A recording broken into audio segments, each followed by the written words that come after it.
كما باركت على إبراهيم وعلى آل إبراهيم إنك حميد مجيد. باب فضل حلق الذكر والندب إلى ملازمتها والنهي عن مفارقتها لغير عذر. یو بل باب شروع شو د ذکر د حلقو فضیلت، د ذکر د حلقو فضیلت پاغي کې د همیشه پاتې کېدو فضیلت، هغې سره همیشواله کول، همیشه د ذکر والو سره ناسته کول مستحب دي او بغیر عذره د هغې نه لرې کېدل د دې نه منع ده. د ذکر حلقې د هغې فضیلت عطا ابن ابي رباح رحمت الله علیه ویلی دي.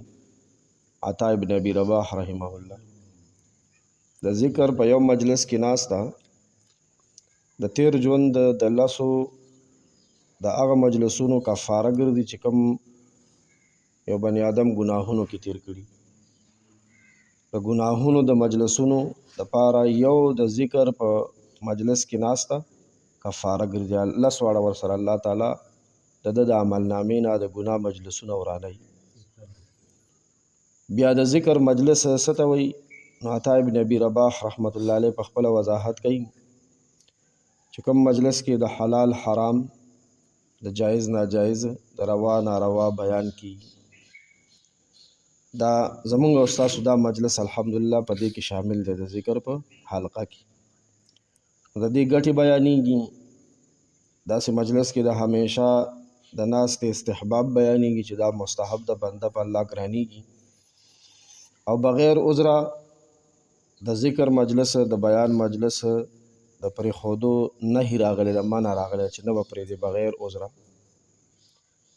دې په هکله امام نووي رحمه الله د سورة کهف 28 نمبر آیت پهله په دې باب کې ذکر کړی دی.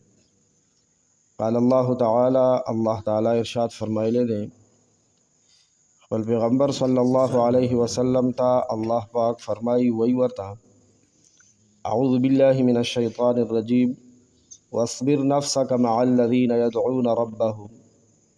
محبوب پیغمبره صلی الله علیه وسلم دا خپل ځان راګیر کا، قید کا د هغې خلکو سره په ناسته کې چې کوم خلک خپل رب رابلي بالغداة والعشي، سحر او ماښام، یریدون وجهه او د دې مقصد صرف د الله تعالی رضا ده.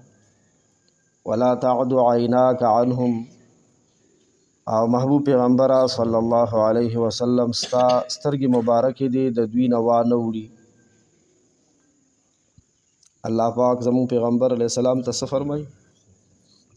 خپل ځان هغې خلکو سره راګیر کا، مقید کا چې کوم خلک سحر ماښام د خپل رب عبادت کوي صرف د الله رضا دپاره، او ستا سترګې مبارکې د دوی نه وانه وړي.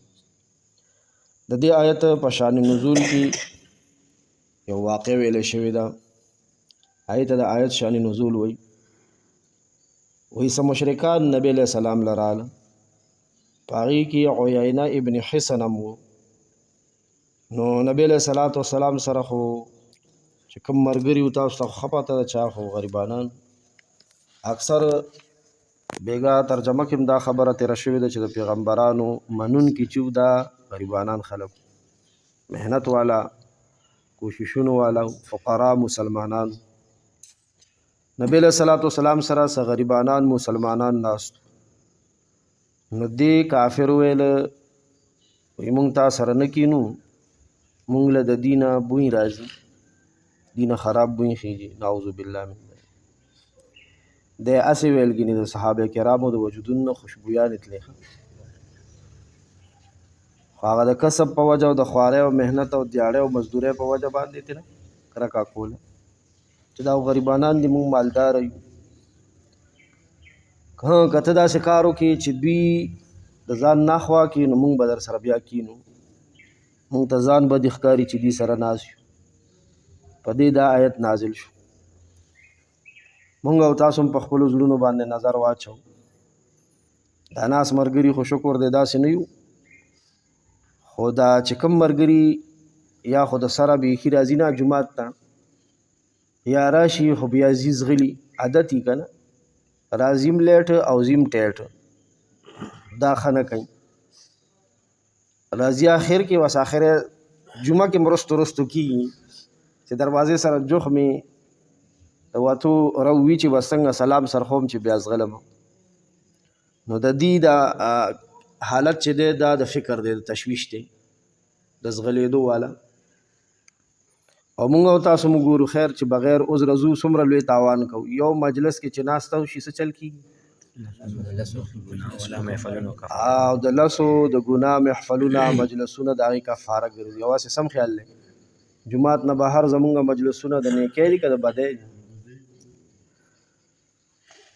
نبی علیہ الصلوۃ والسلام ته الله پاک فرمایل وی دې سره کېنه. دې نه مراد اصحاب صفه دي، دای تعداد به کمېدو زیاتېدو. دا مدینه منوره کې یوه چونتره وه د نبی علیہ السلام کور سره نږدې مسجد نبوي سره جوخته، او هغې ته صفه وایي. صفه په دې باندې به چې کوم صحابه کرامو نو هغې به د نبی علیہ الصلوۃ والسلام نه سبق زده کولو، قرآن شریف او حدیث مبارکه. نو نورو صحابه کرامو به خواري محنت تجارت دیاړي مزدوري کوله، او دوی د خپله ټوله زندگی د دین زده کړې ته او د دین ښودنې ته وقف کړې وه. ابو قتاده رحمت الله علیه فرمایي وي د دې تعداد 900. دا آیت چې کله نازل شو نو نبی علیہ السلام فرمایل د الله تعالی تعریف دی، د الله حمد و ثنا ده چې زما امت کې داسې خلق پیدا کړ چې هغې سره د ناستې ما ته حکم شوی دی، ما ته چې دوی سره کښېنه، ما ته حکم شوی دی چې دوی سره کښېنه.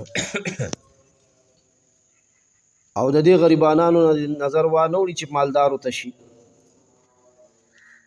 د هغې وجه دا وه الله پاک د زړونو د حال نه د راز نه خبر دی.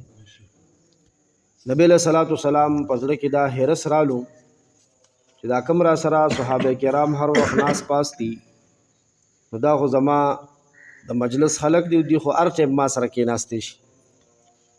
ته راشه چې د کافرو دا بهانه جوړه که خیر دی دې ته به ووایم چې تاسو یو ساعت لا خواشئ، خیر دی دې راشي. ګوره که دی مسلمانان شي نو دې سره به قبیلې خاندانونه محلي مسلمانان شي. اړه کې به دا اراده راغلی و، الله تعالی خو د ارادو نه خبر دی. نو یو خو هغه مالدار او بل خو دا غریب، الله پاک ورته فرمایل چې د دین د نظر په هغې نشي روکې که چې د مسلمانېدو دپاره دا بهانه جوړوي که نه چې دا صحابه به ځان نه خوا کوي چې یو ذریل هم مسلمانان نشي، د دې مسلمانۍ ته خو حاجت نشته، دی پرې نه دی هغې طرف ته متوجه نشي، روکې که. نو د ذکر حلقو کې چې کوم ځای کې د دین بیان کېږي، عالم تعلیم وي، ذکر کېږي، دې جماعت کې وي بل جماعت کې وي، د آخرت د ګټې په نیت ورکې ناسته کوو انشاءالله. یا ذا الجلال